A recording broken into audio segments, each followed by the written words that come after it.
Surface water. There are many streams of water flowing over the land. This water is not salty but fresh. ये water क्या होता है, salty नहीं होता, ये fresh water होता है जो land पे होता है.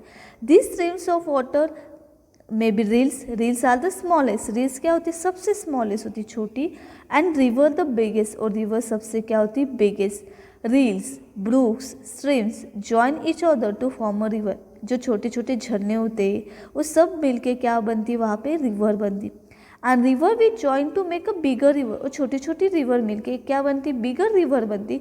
तो उसे कहा जाता है ट्रिब्यूटरीज. उसे क्या कहा जाता है, ट्रिब्यूटरी. ऐसे बहुत सारे ट्रिब्यूटरीज हम देखते रहते कि जो क्या होते हैं, रिवर क्या होती है, वहाँ पे जॉइन होते हैं अलग अलग रिवर और एक बिगर रिवर बनती. तो वहाँ पे क्या बनता है, that is called the tributary. उसे क्या कहा जाता है, ट्रिब्यूटरीज. बट देखो कि सारे जो ट्रिब्यूटरीज है वो वहाँ पे ओशन में ही जाते हैं. In some places, a river cascades down a sudden drop. This form a waterfall. कुछ जगह पे क्या होता है कि रिवर क्या होती है, सडनली ऐसे नीचे गिरती, डाउन अ सडन ड्रॉप. तो उसे कहा जाता है वाटरफॉल. आप सबने वाटरफॉल देखे बहुत जगह पे. All reverse eventually flow into the ocean. और ये सारे रिवर्स फाइनली कहाँ पे जाते हैं, ओशन में जाते हैं. बट उसे क्या करते हैं हम, कई जगह पे उसे स्टॉप करके वहाँ पे हम उसका क्या करते हैं, यूज़ करते. Next, that is a lake. A water body formed by water collecting naturally in a low lying area. जो लो लाइंग एरिया होती है, जैसे आप पिक्चर में देख रहे हो कि ये क्या लो लाइंग एरिया है, कि वहाँ पे नेचुरली क्या होता है, वाटर कलेक्ट होता है. जैसे रेनफॉल की वजह से क्या होता है, वहाँ पे वाटर कलेक्ट हो रहा है, तो उसे क्या कहा जाता है, लेक. ऐसे बहुत सारे लेक क्या नेचुरली वहाँ पे बने होते हैं. और ऐसे लेक हम बना पे लेते कि उसका, जैसे आप खेती में देखो तो ऐसे लेक बना लेते कि उसका यूज़ हम क्या कर सकते, पूरे साल में कर सकते. Water in the form of ice. Water particles in the clouds freeze and in cold region they come down in the form of snow. जैसे कोल्ड रीजन में देखो तो क्लाउड्स क्या होते हैं, वहाँ पे फॉर्म होते हैं, वो फ्रीज हो जाते हैं. और जब वो जैसे बारिश गिरती है, रेनफॉल होता है, वैसे वहाँ पे क्या होता है, स्नोफॉल होता है. क्या, come down in the form of snow. Snowfall में वो क्या होता है, वहाँ पे गिरता है. When layers of snow pile up on the ground they form ice. और वहाँ पे क्या बनता है, आइस होता है. ग्लेशियर. ग्लेशियर मतलब देखो scene picture. When layer of ice pile up in a low lying area they become enormous in size. This huge mass slips down a slope at a very slow speed.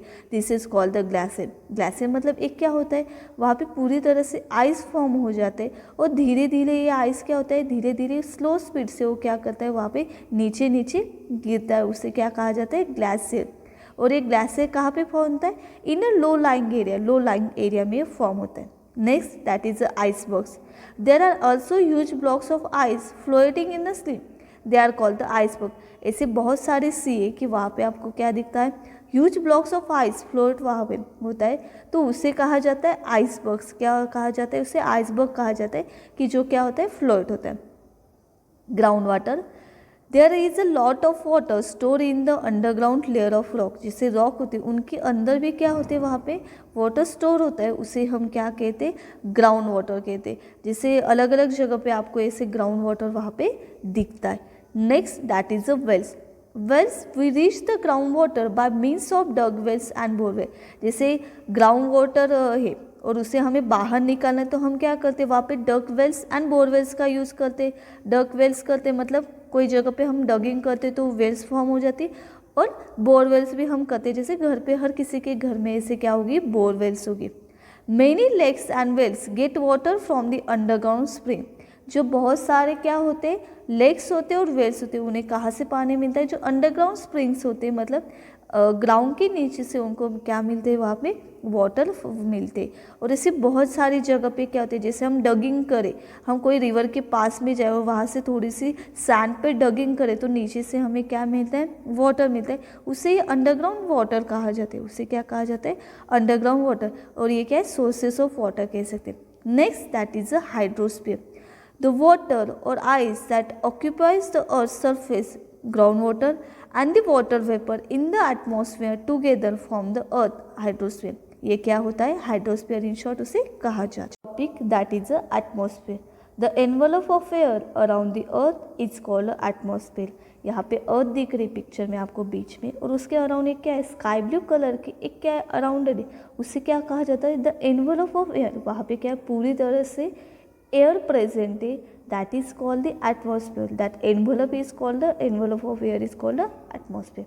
Next, as we go higher from the surface of the earth, the air in the atmosphere becomes rare. जैसे हम earth surface से ऊपर ऊपर जाएंगे तो जो atmosphere में air है वो क्या हो जाती है, रेयर हो जाती है. जैसे हम माउंटेन्स पे जाओ तो वहाँ पे रेयर क्या हो जाती है, एयर और रेयर हो जाती. यहाँ पे आपको साइड में क्या दिख रही, एक वहाँ पे पाई चार्ट दिख रहा है कि वहाँ पे नाइट्रोजन परसेंटेज कितना है, ऑक्सीजन परसेंटेज कितना है और अदर गैसेस परसेंटेज कितना है. ये सारी चीज़ें वहाँ पे दी गई है. जैसे यहाँ पे देखो कि नाइट्रोजन 79% है इन द एटमॉस्फेयर, 20% क्या है वहाँ पे ऑक्सीजन है और अदर गैसेस वहाँ पे 1%.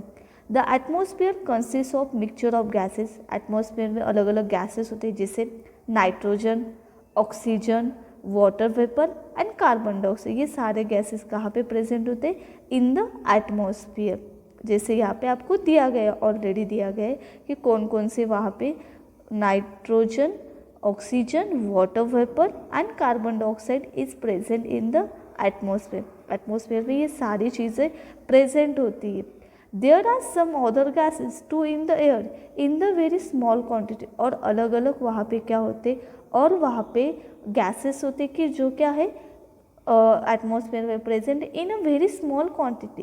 क्या, बहुत स्मॉल क्वांटिटी, इसीलिए उसका क्या कुछ हम पे इफेक्ट नहीं होता. नेक्स्ट, यहाँ पे आपको पिक्चर दिख रहा है, ट्रोपोस्फियर, स्ट्रेटोस्फियर, मेसोस्फियर, थर्मोस्फियर और एक्सोस्फियर. ये क्या है, एक लेयर है. The layer of the atmosphere are name as. तो अर्थ का लेयर है एटमॉस्फेयर, उसे कैसे नाम दिए देखो, troposphere, stratosphere, mesosphere, ionosphere and exosphere. अभी उसमें देखो कि अर्थ सरफेस से जैसे जैसे आप ऊपर जाओगे वैसे एक एक क्या होता है वहाँ पे स्फीयर फॉर्म होता है, जिसे लेयर ऑफ द एटमॉस्फेयर कहा जाता है. एक एक वहाँ पे क्या होगा, लेयर फॉर्म होता है. और वहाँ पे 1 किलोमीटर में आपको मेजरमेंट दी गई है. जैसे the layer that extend from the earth surface. Earth surface से ऊपर की साइड में जैसे जैसे ऊपर जाओगे ऐसे height of about 13 kilometre. 13 kilometre आप अर्थ सरफेस से ऊपर जाओगे तो वहाँ पे लेयर होता है ट्रोपोस्फियर. वो लेयर कौन सा होता है, ट्रोपोस्फियर. वहाँ पे उसे कहा जाता है troposphere. The condition in the troposphere changes continuously. जो ट्रोपोस्फियर है उसमें क्या कंडीशन अलग अलग चेंजेस होते रहते. मतलब देखो कि जैसे एटमॉस्फेयर हम कहते हैं आज अलग है तो कल अलग है. They affect the living world to a great extent. और उसका इफेक्ट क्या होता है, जो लिविंग वर्ल्ड है, लिविंग थिंग्स है, उस पर क्या होता है, बहुत उसका क्या होता है, इफेक्ट होता है. ये सारी चीज़ें वहाँ पे इफेक्टेड है. The surface of the earth gets heated due to the heat it receives from the sun. ये आप सबको पता है कि अर्थ पे जो भी हीट मिलती है वो किसकी वजह से मिलती है, वहाँ पे from the sun. Hence the air nearest the surface is the hot. इसीलिए अर्थ की नियरेस्ट जो सरफेस है वहाँ पे क्या होती है, हीट ज़्यादा होती है और इसीलिए वो क्या हो जाता है, सरफेस इज द हॉटेस्ट. और सरफेस क्या हो जाता है, ज़्यादा हॉटेस्ट हो जाता है. इस वजह से वहाँ पे अर्थ के वहाँ पे as we go higher in the troposphere, जैसे हम ट्रोपोस्फियर से हायर जाएंगे और ऊपर जाएंगे, इट बिकम्स कूल. वो ज़्यादा ज़्यादा क्या होते जाएगा, कूल होते जाएगा. क्या हो जाएगा, कूल. जैसे हम और ऊपर जैसे माउंटेन्स पे जाते तो क्या, जितनी ऊपर हम जाएंगे उतने ऊपर हमें क्या लगता है, वहाँ पे कूल लगता है, वहाँ पे टेम्परेचर कम होता है. Almost all the water vapour in the atmosphere it contain in the troposphere. That is why all weather related phenomena such as formation of clouds, rain, fog, winds and storm take place in the troposphere. ये सारी चीज़ें वहाँ पे क्या है, water vapour present है. और इसीलिए जो भी वेदर रिलेटेड फिनोमिना है कि जैसे clouds formation, rain, fog, wind, ये सारी चीज़ें कहाँ पे होती, ट्रोपोस्फियर में होती. कहाँ पे होती, ट्रोपोस्फियर. जैसे रेनफॉल बनना, clouds, changes in the weather, ये सारी चीज़ें. जैसे देखो यहाँ पे आपको क्या दिख रहा है, एरोप्लेन दिख रहा है. अभी ये जो एरोप्लेन है ये भी एक सर्टन एटमॉस्फेयर में होगा ना, वो ज़्यादा हाइट पे जा सकता है क्या, नहीं जा सकता. वो कहाँ पे प्रेजेंट होता है, in the troposphere. The air on high mountains is rare than the air near the earth surface. ये सबको पता है कि जैसे माउंटेन्स पे जो एयर होगी वो क्या होती है, रेयर होती दैन द अर्थ सरफेस. जैसे जैसे हम ऊपर जाते हैं तो क्या होती है, वहाँ पे एयर कम होती है. Aeroplane fly in the higher part of the troposphere. There the air is very rare. जहाँ पे एरोप्लेन फ्लाई होता है उस वहाँ पे लेयर पे क्या होता है, हायर पार्ट, ट्रोपोस्फियर के हायर पार्ट में वो क्या होता है, फ्लाई होता है, इसीलिए वहाँ पे एयर क्या होती है, बहुत ही रेयर होती है। Therefore, arrangement how to made to ensure that passenger get enough air to for breathing, इसीलिए वहाँ पे एरोप्लेन में ऐसी वहाँ पे अरेंजमेंट की जाती है कि पैसेंजर को वहाँ पे इनफ एयर मिले ब्रीदिंग के लिए, क्योंकि वहाँ पे एयर कम होगी तो उनको ब्रीदिंग के लिए ज़्यादा एयर चाहिए। नेक्स्ट यहाँ पे आपको क्या दिया गया है, एक ट्रोपोस्फियर, स्ट्रेटोस्फियर, मेसोस्फियर, थर्मोस्फियर और एक्सोस्फियर की यहाँ पे क्या है, एक मेजरमेंट दी गई कि कहाँ से वो कहाँ तक आएंगे। जैसे आप देख सकते हो कि ट्रोपोस्फियर, उसके बाद कौन सा आता है, स्ट्रेटोस्फियर, उसके बाद आता है mesosphere. Beyond the troposphere up to height of 50 kilometre, troposphere के और ऊपर जाओगे about 50 kilometre, the layer is form that is the stratosphere, उसे क्या कहा जाता है, स्ट्रेटोस्फियर कहा जाता है।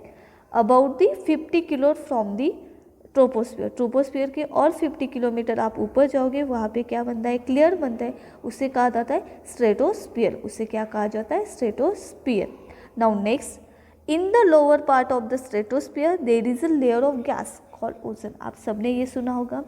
In the lower part of the stratosphere, जो स्ट्रेटोस्फियर है उसके नीचे एक लेयर बना है, उसे कहा जाता है layer of gas, that is ozone.